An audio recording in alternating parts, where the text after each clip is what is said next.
Well, welcome back to Wednesday Night Recap. Yes, good to be here. We're in Revelation, Pastor Hans. We are. We're missing Pastor Brandon tonight, but that's okay. He's with us in spirit. I wasn't going to draw attention to that. Oh. I mean, you filled in for me last week. I did. Thankfully, you never mentioned that I wasn't there. We did not. It was like out of town. You just weren't there. Yeah. So that's the way to do it. But Okay. now that you know Pastor Brandon's away, actually he was here tonight. He just went to pick up his wife at the airport tonight. What a good husband. Yeah. So tonight we went through the book of Revelation. We started chapter in 10. Chapter 10, verse 5. We started there. And chapter 11. In chapter 11. That's right. And we just want to hit a couple of the highlights. One was the two witnesses. Yes. And the beast.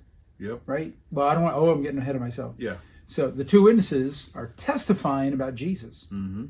And anyone who tries to kill them, fire comes out of their mouth. They're in for it. Yeah. Yeah. Wow. What are some of the things they can do? I'm trying to remember here. Oh, well, they drought for 3.5 years. So they can call drought. Yeah, they did. And they turned the water to blood. Wow. And they tormented people for 3.5 years. Yeah. I mean, if people come against them, literally fire comes out of their mouth and they devour people that way. It's unbelievable. And then finally, the beast, meaning Satan, is released from the abyss. Mm-hmm. And he kills the witnesses. Yeah. It's like, wow. Yeah, truth is stranger than fiction. I mean, this is real stuff that's going to happen. Yeah. And the reason that everyone hated these two witnesses is because they would literally prophesy about God, that they would tell the truth about who God is. Yeah. And that's why the earth hated them. People hated them. And as I said, I mean, I was really upset where after they're killed, they're left in the public square for 3.5 days. No one, well, they have a major celebration like Christmas and the 4th of July put together. Yeah. Where they're exchanging gifts because these two righteous witnesses have been killed. Yeah, they hated them. They hated the fact that they were telling the truth about them and about God. And so when they were gone, they celebrated. Yeah. And then there's another theme. So we talked about that. Then there's another theme, which kind of talks into what the two witnesses were saying. But when the scroll, John has to write about the scroll because he's handed the scroll to eat, and it's sweet as honey. But then when it got into his stomach, it turned sour. Bitter. Yeah. Yeah, bitter. Yeah. Yeah.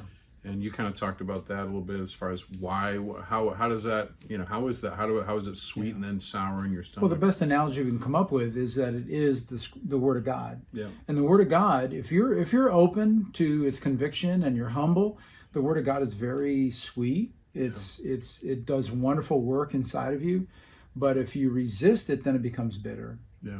If you resist God's conviction, then the Word of God becomes bitter. And also, there's another bitterness can come to you. If you're living by the Word, it might bring on persecution or ridicule from people outside God's kingdom. Yeah. So no, that's very true. That was definitely the other aspect of the bitterness of the Word of God that maybe in our country we haven't experienced a lot. But it really is true that if you're living by the Word of God at some point in your life, you are going to experience some type of persecution somewhere. Some kind of pushback. Yeah, exactly. Yeah, resistance. I mean, and so it can be a little bit. It's bittersweet. It's sweet, but then it becomes bitter.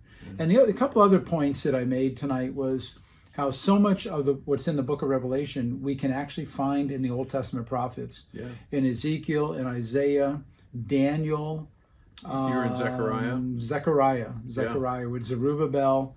And Joshua. Yeah, it's not the Joshua Moses, but the Joshua later. Yeah, as Joshua, you explained, son of Jozadak. Yeah, yeah.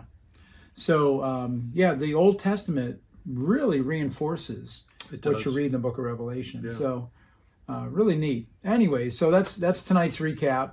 We're going to keep it on the brief side tonight, but this plot's going to get thicker and heavier. It really does. And I made the statement tonight, and I hold to it right now.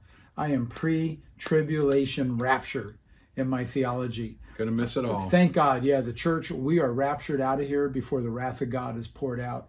And of course, there are scriptures in Thessalonians that the children of God will never suffer wrath.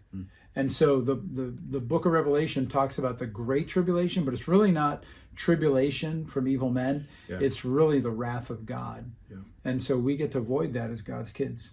So that's a good, happy thought to end on. In fact, this ended much happier than tonight's study. It did, actually. So We got it all out. somebody say, listen, Mother's Day this weekend, and we have a very, very interesting gift for the women, the moms. We do. Something we've never done before. So hope to see you. Bring your mom. Moms, bring your families. Okay. See you Sunday. God bless.